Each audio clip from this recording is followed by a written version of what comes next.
اب ذرا میں چاہتا ہوں کہ بنی اسرائیل کی تاریخ کا ایک خاکہ ذہن میں جما لیں۔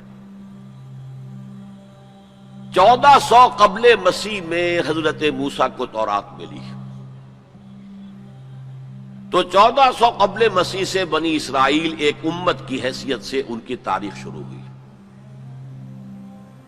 حضرت موسیٰ کے زمانے میں جب تورات حاصل کرنے کے بعد پھر آپ آگے بڑھے فلسطین کی طرف، اور آپ نے بنی اسرائیل سے کہا کہ اب داخل ہو جاؤ اور جنگ کرو، جو لوگ یہاں ہیں انہیں یہاں سے نکالو، مشرکین ہیں، نہایت گمراہ قومیں یہاں آباد ہیں، یہاں سے نکالو، تاکہ یہ سرزمین جہاں تمہارے جد امجد ابراہیم رہتے تھے، یہ سرزمین جہاں تمہارے جد امجد اسحاق رہتے تھے، حضرت یعقوب رہتے تھے، اور جہاں سے وہ ہجرت کر کے مصر تشریف لے گئے تھے، تم دوبارہ وہ زمین حاصل کر لو۔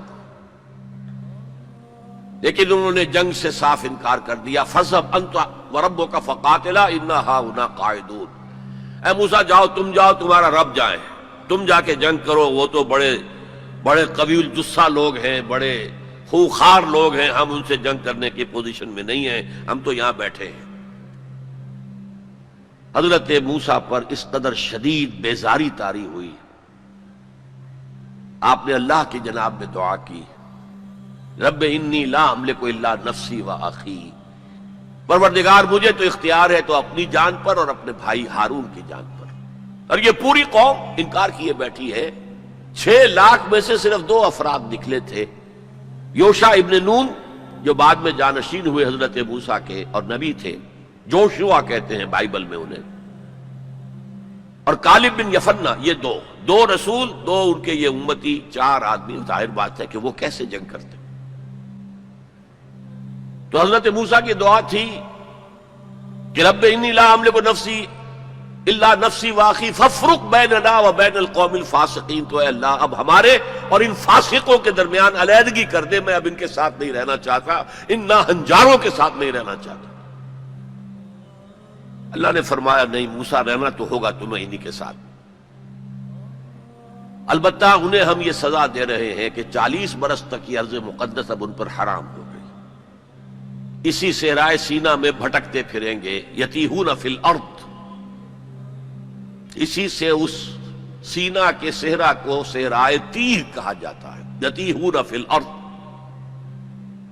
اسی 40 سال کے دوران میں حضرت موسیٰ کا انتقال ہو گیا، حضرت ہارون کا انتقال ہو گیا، بلکہ یوں سمجھیے کہ تقریباً پوری نسل جو مصر سے نکل کر آئی تھی وہ فوت ہو گئی۔ اب ایک نئی نسل پیدا ہوئی صحرا میں، جو غلامی کا داغ اٹھائے ہوئے نہیں تھی، صحرا کی وسطوں میں پیدا ہوئے۔ جیسے کہ اقبال کہتا ہے، فطرت کے مقاصد کی کرتا ہے نگہبانی، یا بندہ صحرائی یا مرد کوہستانی۔ شہری لوگوں کے اندر تو طرح طرح کی کمزوریاں آ جاتی ہیں، اخلاقی اعتبار سے بھی، بڑے بڑے شہر ان کے اندر جو بھی خرابیاں آتی ہیں وہ سب کو معلوم ہے۔ تو فطرت کے مقاصد کی کرتا ہے نگہبانی، یا بندہ صحرائی یا مرد کوہستانی۔ تو صحرا میں جو نسل پیدا ہوئی اب 40 سالوں میں، اور وہ جوان ہو گئی، اس نے پھر جوشوا یعنی حضرت یوشع ابن نون کی سرکردگی میں جہاد کیا، قتال کیا۔ جیریکو، اریحا اس کا نام تھا، آج کل آپ پڑھتے ہوں گے اخبارات میں، تو اسرائیل میں اور جو فلسطین کے شہروں میں جیریکو ایک مشہور شہر ہے، سب سے پہلے وہ فتح کیا، اس کے بعد پورا فلسطین فتح کر لیا۔ غلطی یہ کی کہ کوئی ایک مرکزی حکومت قائم نہیں کی، 12 قبیلوں نے 12 چھوٹی چھوٹی ریاستیں بنا لی۔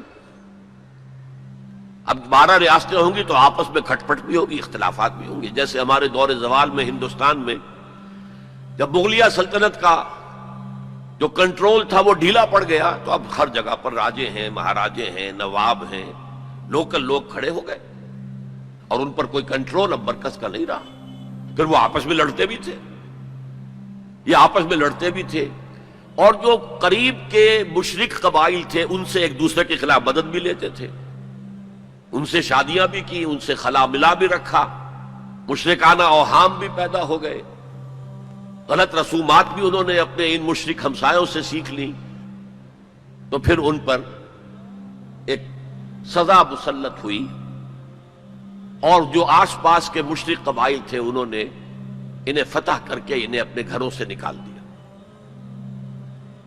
300 برس اس کیفیت میں گزرے ہیں۔ اس کے بعد جب ان کا حال یہ ہو گیا کہ اپنے گھروں سے نکال دیے گئے، ان کے بیٹوں کو روک لیا گیا غلام بنانے کے لیے، تو پھر انہوں نے وقت کے نبی سے کہا کہ ہمارے لیے ایک بادشاہ آپ معین کر دیں، سپہ سالار معین کر دیں کہ ہم اس کی قیادت میں قتال کریں۔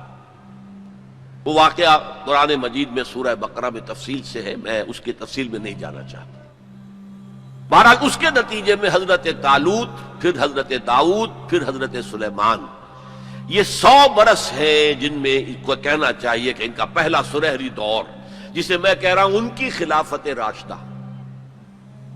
یعنی فرق نوٹ کیجئے، ہماری خلافت راشدہ دور نبوت سے متصل ہے، کوئی فصل نہیں ہے اس کے مابین، لیکن ان کی خلافت راشدہ میں 300 برس کا فصل ہے۔ دور نبوت حضرت موسیٰ علیہ السلام کا 300 سے بھی تقریباً 350 برس، وہ بھی شمار کر لیجئے، جو صحرائے تیہ میں بھٹکتے ہوئے گزرے۔ بہرحال یہ 100 سال ان کے بڑے شاندار تھے، حضرت داؤد کی حکومت، اور حضرت سلیمان کی حکومت تو اس اعتبار سے پوری انسانی تاریخ میں یونیک ہے کہ ہوا پر بھی انہیں کنٹرول دے دیا گیا، جنات ان کے تسلط میں آ گئے، اور پرندوں اور جانوروں کی بولیاں بھی ان کو سکھا دی گئیں۔ اس قسم کی حکومت تو اللہ نے کسی اور کو کبھی دی ہی نہیں۔ لیکن پھر اب ان کا دور زوال شروع ہوا۔ حضرت سلیمان کے 2 بیٹوں کے درمیان سلطنت تقسیم ہو گئی۔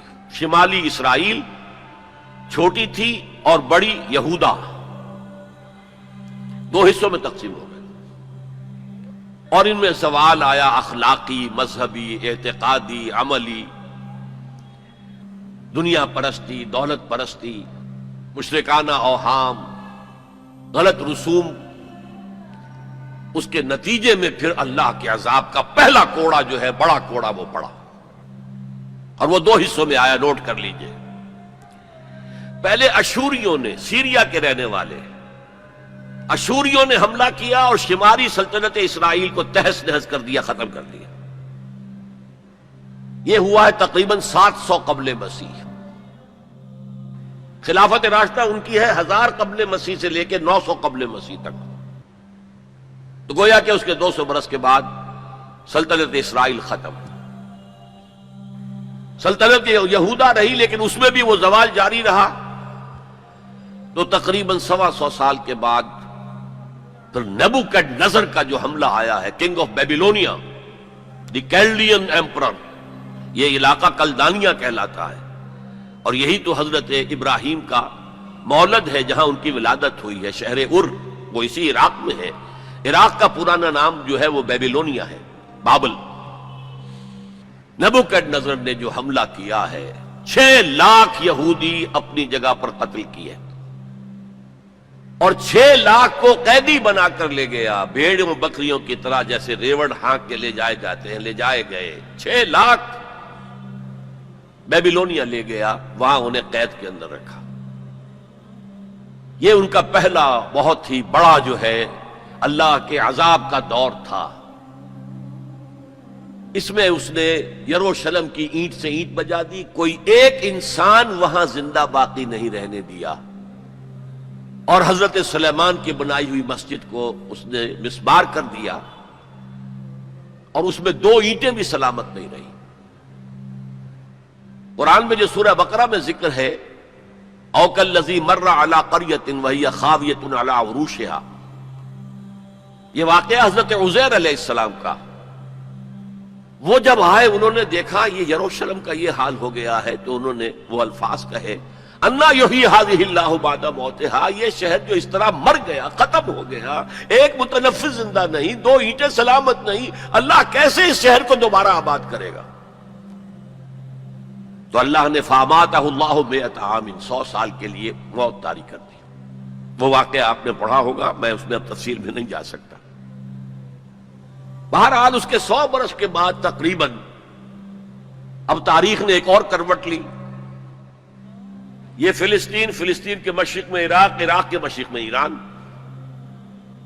ایران میں ایک زبردست شہنشاہ جو ہے وہ سامنے آیا، کیخورس یا سائرس، جسے ذوالقرنین بھی کہتے، دو سینگوں والا، اس لیے کہ اس نے دو ملکوں کو جوڑ کر ایک سلطنت بنائی تھی، پارس اور مادہ، ان دونوں کو جوڑ کر ایک سلطنت بنائی، عظیم ایرانی سلطنت، جس کا 2500 سالہ جشن منایا تھا وہ جو شہنشاہ ایران تھا جو خواب دیکھ رہا تھا اسی اپنے دور کو واپس لانے کا۔ سائرس جو ہے اس نے حملہ کیا بیبیلونیا پر اور ان کی حکومت ختم کی۔ نبوکڈنیزر کے جو بھی وہاں اس وقت وارث تھے، اور یہودیوں کو اجازت دے دی کہ اب تم جاؤ، جا سکتے ہو، جا کر اپنا معبد بھی دوبارہ تعمیر کر سکتے ہو۔ اس نے مدد بھی کی، اس کے جانشینوں نے بھی مدد کی، ساز و سامان بھی جاؤ بناؤ اور اپنی سلطنت میں دوبارہ آباد ہو جاؤ۔ اس وقت حضرت عزیر علیہ السلام کی دعوت توبہ کی بنا، توبہ کرو توبہ کرو توبہ کرو، ریپینٹ ریپینٹ ریپینٹ، اصلاح کرو اپنے اعمال کی، اپنے عقائد کی۔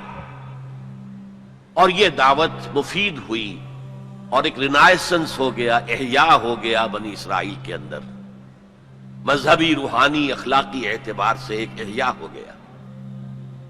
چنانچہ اللہ تعالیٰ نے اب ان کی مدد کی، ان کو مال بھی دیے، ان کو اولاد بھی دی، ان کی تعداد بھی بہت بڑھ گئی، اور اب پھر ایک 100 سالہ ان کا دور آیا ہے جو بہت عظمت کا ہے۔ ثم رددنا لكم الكرة عليهم وامددناكم باموال وبنين وجعلناكم اكثر نفيرا۔ اس کو کہتے ہیں تاریخ میں مکابی امپائر۔ زمینی رقبے کے اعتبار سے یہ حضرت سلیمان کی سلطنت سے بھی بڑی تھی، اگرچہ میں ذکر کر چکا ہوں حضرت سلیمان کی حکومت کا کچھ اور ہی معاملہ تھا، وہ تو کسی اور کا ہوا ہی نہیں، لیکن زمینی رقبہ مکابی سلطنت کا حضرت سلیمان کی سلطنت سے بھی بڑا تھا۔ لیکن اس کے بعد پھر وہی ہوا، پھر وہی زوال، پھر اسی طریقے سے مشرکانہ اوہام عقائد کے اندر گھس گئے، بدعات، رسومات نئی سے نئی، اپنے آس پاس کے اڑوس پڑوس کے لوگوں سے چیزیں سیکھ سیکھ کر اپنے اندر داخل کرنا، دنیا پرستی، شہوت پرستی، پھر ان کے اوپر عذاب کے کوڑے برسے۔ یہ ہے وَإِذَا جَاءَ وَعْدُ الْآخِرَةِ بَعَثْنَا عَلَيْكُمْ عِبَادًا لَنَا أُولِي بَأْسٍ شَدِيدٍ لِيَسُوءُوا وُجُوهَكُمْ وَلِيَدْخُلُوا الْمَسْجِدَ كَمَا دَخَلُوهُ أَوَّلَ مَرَّةٍ۔ یہ مکابی سلطنت کے دور میں وہ ہیکل سلیمانی یا مسجد اقصی حضرت سلیمان کی دوبارہ تعمیر کر دی گئی تھی، اسے وہ کہتے ہیں سیکنڈ ٹیمپل۔ لیکن ان پر اب جو آئے کوڑے وہ یورپ سے آئے، پہلے گریکس آئے، Alexander the Great and Seleucus, ان کی حکومت ان پر قائم رہی، انہوں نے روندا پاؤں تلے ان کو۔ پھر رومنز آ گئے، رومنز نے فتح کیا علاقہ، انہوں نے اس طرح کا نظام قائم کیا، براہ راست حکومت اپنی نہیں رکھی جیسے ہمارے ہاں ہوتا تھا انگریز کے دور میں، راجواڑے اور نوابوں کا علاقہ، نواب بیٹھے ہوئے لیکن اوپر ریزیڈنٹ ایک بیٹھا ہوا ہے، اصل پالیسی اس کے ہاتھ میں ہوتی تھی، اصل میں تو انگریز کی حکومت تھی، لیکن دکھاوے کے لیے راجہ، مہاراجہ اور نواب تھے۔ اس طرح وہ یہودی حکومت انہوں نے قائم رکھی وہاں، لیکن اصل طاقت اپنے ہاتھ میں رکھی۔ تو کچھ یہودی بار بار بغاوتیں کرتے رہے، وہ چاہتے تھے کہ رومن سے ہم خلاصی حاصل کریں، اور ان کو دبایا بھی جاتا رہا۔ اسی دور میں حضرت مسیح کی ولادت ہوئی، اسی دور میں پھر انہوں نے اپنی دعوت پیش کی، اسی دور میں پھر ان کے بڑے بڑے جو صوفیاء تھے، فقہاء تھے، مفتی حضرات تھے، انہوں نے حضرت مسیح کو کافر اور مرتد واجب القتل قرار دیا، اور اپنے بس پڑتے انہیں سولی پر چڑھوا کے دم لیا، اگرچہ اللہ نے جو کچھ کیا وہ بالکل مختلف ہے، انہیں سولی پر چڑھنے ہی نہیں دیا، ولیکن شبہ لہم، ایک اور شخص کی شباہت بنا دی گئی حضرت عیسیٰ کی سی، اور وہ ہے جو سولی چڑھا اور گرفتار ہوا۔ اور انجیل برنباس سے معلوم ہوتا ہے، ہمارے پاس اس کا کوئی سورس نہیں تھی، ہمارے کسی مفسر نے، کسی محدث نے حضور سے بھی نقل نہیں کیا، لہذا ہمیں یہ تو معلوم تھا، یہ تو ہمارا عقیدہ ہے کہ حضرت مسیح سولی نہیں چڑھے، وہ قتل نہیں ہوئے، ما قتلوہ وما صلبوہ ولکن شبہ لہم، لیکن کیسے شبہ کیا، کس کو مشابہ بنایا، کون سولی چڑھا، ہمیں معلوم نہیں تھا۔ یہ تو پوپ کی لائبریری سے نکلی ہے انجیل برناباس، ایونجیلیم برنابے، اس نے واضح کیا ہے کہ جس حواری نے دھوکہ دیا تھا یا غداری کی تھی، اسی کی شکل اللہ نے حضرت عیسیٰ کی سی بنا دی. اور حضرت عیسیٰ کو جب وہ سپاہی پکڑنے کے لیے آئے تو جس کوٹھڑی میں وہ بیٹھے ہوئے تھے، باغ کے اندر وہ پوش تھے، اس کی چھت پھٹی، 4 فرشتے نازل ہوئے اور حضرت عیسیٰ کو لے گئے، اور اس شخص کی شکل حضرت عیسیٰ کی بنا دی گئی. وہ پکڑا گیا اور وہ سولی چڑھا، واللہ عالم. لیکن یہ قرین قیاس ہے بہت. بہرحال اس کے بعد بھی ان کا زوال باقی رہا. انہوں نے حضرت عیسیٰ کو تو رد کر دیا، انہیں ولد الزنا قرار دیا، حضرت مریم پر تہمت لگائی، بہتانا عظیمہ قرآن کہتا ہے، مریم پر بہتان عظیم. اس کے بعد سن 70 عیسوی میں، یعنی حضرت مسیح کے رفع سماوی کے تقریباً 40 برس بعد، پھر ان زیلوٹس نے، یہ جو بار بار بغاوت کرتے تھے یہودیوں میں سے، انہیں زیلوٹس کہا جاتا ہے، بڑے جوشیلے لوگ، انہوں نے ایک بڑی بغاوت کی. تو ایک جو جرنیل تھا رومن، ٹائٹس، تیتوس کہتے ہیں اسے عربی میں، تیتوس، توئے یہ توئے واو سین، ٹائٹس، اس نے پھر جو کرش کیا ہے اس ریبیلین کو، 1,33,000 یہودی ایک دن میں قتل کیا. Second temple again razed to the ground, کوئی اس کی ایک اینٹ بھی سلامت نہیں رہی، سوائے وہ ایک دیوار اس کی جو ہے باقی رہ گئی ہے، جسے یہ ویلنگ وال کہتے ہیں، اور وہاں جاتے ہیں اور ماتم کرتے ہیں اور روتے ہیں اور تورات پڑھتے ہیں. صرف وہ رہ گیا، باقی کچھ نہیں رہا. اور انہیں حکم دے دیا نکل جاؤ یہاں سے، فلسطین سے دفع ہو جاؤ، جہاں سینگ سمائے چلے جاؤ. یورپ میں چلے گئے، ایشیا کے ممالک میں چلے گئے، افریقہ کے ممالک میں چلے گئے، ایران میں آ گئے، ترکی میں آ گئے وغیرہ. یہاں سے ان کا ڈایاسپورا شروع ہوا کہ یہ اپنے وطن سے باہر نکال دیے گئے. ڈایاسپورا، دور انتشار.